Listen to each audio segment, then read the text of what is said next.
श्री गुरुभ्यो नमः। पूज्याय राघवेन्द्राय सत्यधर्मरताय च भजतां कल्पवृक्षाय नमतां कामधेनुवे असाध्य साधक स्वामिन् असाध्यं तव किं वद रामदूत कृपा सिन्धु मत्कार्यं साधक प्रभु எனதருமை குருநாதர் திருமிகு புதுவுடைமூர்த்தி ஐயா அவர்களை வணங்கி இன்றைய நிகழ்விற்கு செல்வோம். இன்றைய நிகழ்வில் நம்ம என்ன பார்க்க இருக்கோம் அப்படின்னு பார்த்தோம்னா, வரக்கூடிய 10ஆம் தேதி 10/1/2025 இந்த வருடத்தினுடைய ஆரம்பத்தில் பெருமாளுக்கு மிகவும் விசேஷமாக கருதப்படக்கூடிய வைகுண்ட ஏகாதசி திருநாள் வருகிறது. எல்லா ஏகாதசியுமே சிறப்பு தான். ஆனால் இந்த வைகுண்ட ஏகாதசி அப்படிங்கிறது ஏன் இன்னும் சிறப்பு வாய்ந்ததாக கருதப்படுகிறது அப்படிங்கிறத நம்ம பார்ப்போம்.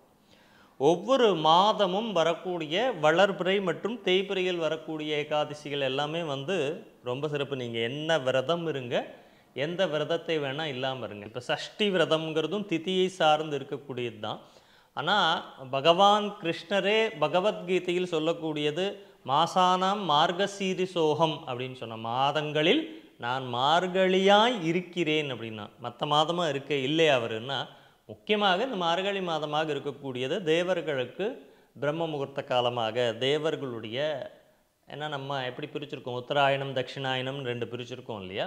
இந்த தட்சிணாயனம்ங்கிறது இந்த ஒரு வருடத்தில் 6 மாதங்கள் தட்சிணாயனம், 6 மாதங்கள் உத்தராயணம்னு எடுக்கிறோம். இந்த உத்தராயணம் என்பது தேவர்களுக்குண்டான பகல் காலமாகவும் தட்சிணாயனம் இரவு காலமாகவும் எடுத்துக்கொண்டு, அந்த இரவு காலம் முடிந்து புலரும் நேரம், காலை புலரும் நேரம் சொல்லக்கூடிய பிரம்ம முகூர்த்த காலமாக இருக்கக்கூடியது தான் மார்கழி மாதம். நம்ம சாதாரணமாகவே பிரம்ம முகூர்த்தத்தை என்ன சொல்கிறோம், ரொம்ப சிறப்பானதொரு காலம். பிரம்ம முகூர்த்தத்தில் எந்திரித்து பழகியவர்கள், எந்திரித்து அவர்களுடைய தினத்தை தொடங்கக்கூடியவர்கள் விரைவில் வெற்றி பெறுகிறார்கள். பிரம்ம முகூர்த்த ரகசியம் அப்படின்னு நிறைய சொல்லுது. பிரம்ம முகூர்த்த காலம் அப்படிங்கிறதுல நிறைய கன்ஃபியூஷன் இருக்குது. அதாவது அதிகாலை 2:50 முதல் 3 மணி வரைக்கும் தான் அப்படின்னு ஒன்று, 4:30 மணியிலேருந்து 6 மணி அப்படிங்கிறதையும் சொல்கிறாங்க. இந்த பிரம்ம முகூர்த்தத்தில் தினமும் தொடர்ந்து ஒரு 48 நாளாவது எந்திரித்து ஒரு விளக்கேற்றி வைத்து பாருங்கள், ரொம்ப சிறப்பான பலன்கள் நமக்கு கிடைக்கும். அது மாதிரி என்ன பண்ணுங்க, பண்ணாமல் போங்க, ஏகாதசி அன்று உண்ணா நோன்பு எடுத்துக்கிறதுங்கிறது ரொம்ப முக்கியம். ஆரோக்கிய ரீதியாகவும் இது சிறப்பை தரும். இப்போ ஒரு மிஷின் ஓடிட்டே இருக்குது ஒரு கம்பெனியிலங்கிறப்போ அதுக்கு என்ன பண்ணுறாங்க, ஒரு நாள் மெயின்டெனன்ஸ் அப்படின்னு சொல்லி பண்ணி எல்லாம் சரி பண்ணுறாங்க. நம்ம இபியில் பாருங்கள், மாதம் ஒரு நாள் பவர் ஆஃப் கொடுத்துருவாங்க. ஏன்னா மெயின்டெனன்ஸ், அது ஓடி ஓடி ஓடி ஓடி அதோட தன்மை மாறுது. நம்மளும் ஒரு விஷயத்தை ஓட்டிகிட்டே இருக்கோம். உடம்பு அப்படி இல்லை, உணவு அப்படிங்கிற விஷயத்த இதுக்குள்ளே போட்டு போட்டு போட்டு இதை அரைச்சி அரைச்சி அரைச்சி அரைச்சி அரைச்சி அனுப்பிச்சிட்டே இருக்கு. அதுக்கு ஒரு நாள் ரெஸ்ட் வேண்டாமா இந்த உடலுக்கு? அந்த கழிவுகளை நீக்கக்கூடிய நாள், அந்த கழிவுகளை சரி செய்யக்கூடிய நாள் ஏகாதசி அப்படிங்கிறது. நீங்கள் திதி கணக்கில் பார்த்தீங்கன்னா சூரியனிலிருந்து சந்திரன் 5ஆம் இடத்தில் இருக்கக்கூடிய நாளாக வரும். சூரியனிலிருந்து சந்திரன் 5ஆவது ராசியிலையும் சூரியனிலிருந்து சந்திரன் 11ஆவது ராசியிலும் இருக்கக்கூடியதாக திதி கணக்கில் வரும். இந்த 5ங்கிறது மன சஞ்சலம் அதிகமாக இருக்கக்கூடிய நாள். நீங்கள் கவனித்து பாருங்கள், மற்ற நாட்களை விட இந்த ஏகாதசி திதி துவாதசி திதி வரக்கூடிய நாட்களில் நம்மளுடைய எண்ணங்கள் வேறு விதமாக ரொம்ப டியூன் ஆகும், ரொம்ப சென்சிட்டிவாக இருப்போம், அல்லது மனம் ரொம்ப கொந்தளிப்பில் இருக்கும், மனசாந்தி இல்லாமல் இருக்கும். அன்றைய தினத்தில் உபவாசம் உண்ணா நோன்பு இருந்து இறைவனை நினைத்தல் அப்படிங்கிறது ரொம்ப முக்கியம். திதிகளின் அடிப்படையிலே 11ஆவது திதியாக வரக்கூடியது ஏகாதசி திதி. 11ஆவது திதினா நமக்கு லாபங்களை கொடுக்கக்கூடியது. மனம் போல சந்தோஷமான லாபங்கள் நமக்கு கிடைக்கணும். எனக்கு பணம் வர மாட்டேங்குது, எனக்கு பணம் இல்லை, எனக்கு லாபங்கள் கிடைக்கணும், திருப்தி கிடைக்கணும்னு யாரெல்லாம் நினைக்கிறீங்களோ அவங்கெல்லாம் ஏகாதசி என்று உண்ணா நோன்பு முடிந்தளவு எதுவுமே எடுத்துக்காமல் இருக்கிறதுக்கு முயற்சி பண்ணோம்.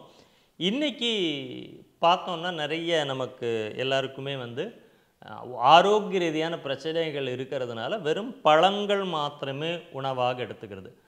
பல ஆகாரம் சாப்பிட்னா பல விதமான ஆகாரங்களை சாப்பிடுவதில்லை, பழங்களை ஆகாரமாக எடுத்துக்கொண்டு ஏகாதசி விரதத்தை அனுஷ்டித்தால் நமக்கு ஒன்று பாவம் தீரும், கர்ம வினைகளை தீர்க்கக்கூடியது. உணவு தான் எல்லாத்தையுமே உருவாக்குது. கர்ம வினைகளை தீர்க்கக்கூடியதாக இந்த ஏகாதசி. எனக்கு கர்மாலேருந்து விடுதலை கிடைக்கணும், நான் மீண்டும் பிறப்பெடுக்காத நிலை, ஏன்னா நிறைய பேருக்கு அந்த ஆசைகள் இருக்கும். அப்படி நினைக்கிறவங்க ஏகாதசி விரதத்தை அனுஷ்டிக்கும் பொழுது கர்ம வினையினுடைய தாக்கத்தை தீர்க்கக்கூடியதாக இந்த ஏகாதசி விரதம் இருக்கும். இதில் வைகுண்ட ஏகாதசி அப்படிங்கிறது சொர்க்கவாசல் திறப்புங்கிறது எதை உணர்த்தக்கூடியதாக இருக்குன்னா, வடக்கில் இருக்கக்கூடிய வாசல் திறக்கப்படுகிறது. இப்போ வடக்கு வாசல் என்பது உத்தராயணத்தை வரவேற்கக்கூடிய நிகழ்வாக, உத்தராயண புண்ணிய காலம் ஆரம்பிக்கக்கூடிய நிகழ்வாக இந்த ஏகாதசி விரதத்தையும் வைகுண்ட சொர்க்கவாசல் திறப்பையும் சொல்லுவோம். அப்படி இந்த ஏகாதசி அன்று, வைகுண்ட ஏகாதசி அன்று இறைவனை நினைத்து விரதம் இருந்து வழிபட நமக்கு பிறவி இல்லாத, பிறவாமை வேண்டும் அப்படின்னு தானே கேட்டிருக்கோம். அப்போ அந்த பிறவி இல்லாத நிலையை தரும். ஏகாதசி விரதத்தை எப்படி பண்ணணும்? தசமிங்கிற ஏகாதசிக்கு முன்னாடி நாளே இரவு உணவு எடுத்துக்கொள்ளக்கூடாது. ஏகாதசி முழுமையாக உணவை தவிர்த்தல் வேண்டும்.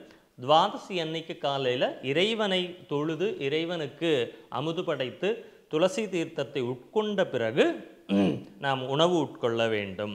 அப்படி இருந்து இந்த வைகுண்ட ஏகாதசி அன்னைக்கு போய் மாட்டுக்கெல்லாம் அகத்திக்கீரை கொடுங்கன்னுலாம் எங்கேயுமே சொல்லலை. நம்ம சிலதெல்லாம் வேண்டாததை தான் நிறைய பண்ணி வச்சுருக்கோம். அப்படி தேவையில்லாத விஷயங்களை தவிர்த்து இறை நாமங்களை நிறைய சொல்லி, எல்லா ஏகாதசியிலையும் என்னால் விரதம் இருக்க முடியல அப்படிங்கிறவங்க வருஷத்துக்கு ஒரு முறை இந்த வைகுண்ட ஏகாதசி அன்றாவது முழுமையாக உண்ணா நோன்பு இருந்து இறைவனுடைய நாமத்தை தொழுது செய்ய உங்களுக்கு ஒரு சிறப்பானதொரு அமைப்பை தரும். இந்த 2025ஆம் ஆண்டில் இந்த ஏகாதசி விரதத்தை கடைப்பிடிக்கிறதுங்கிறது கடைப்பிடிங்க. ஏகாதசினா 11 எனக்கு மனமகிழ்ச்சி வேண்டிய லாபங்களை கொடுக்கக்கூடிய திதியாக இந்த ஏகாதசி திதி அப்படிங்கிறது இருக்குது. இந்த வைகுண்ட ஏகாதசி அன்று இந்த விரதத்தை மேற்கொண்டு முதல் கர்மவினை அப்படிங்கிற அந்த பந்தத்திலிருந்து விடுபட்டு எல்லா நன்மைகளையும் வளங்களையும் பெற்று வாழ்வாங்கு வாழுங்கள். நன்றி, வணக்கம். ஜோதிடத்தின் பரிணாம வளர்ச்சி ALP ஜோதிடம். இதை படிங்க, உங்கள் வாழ்க்கை உங்கள் கையில்.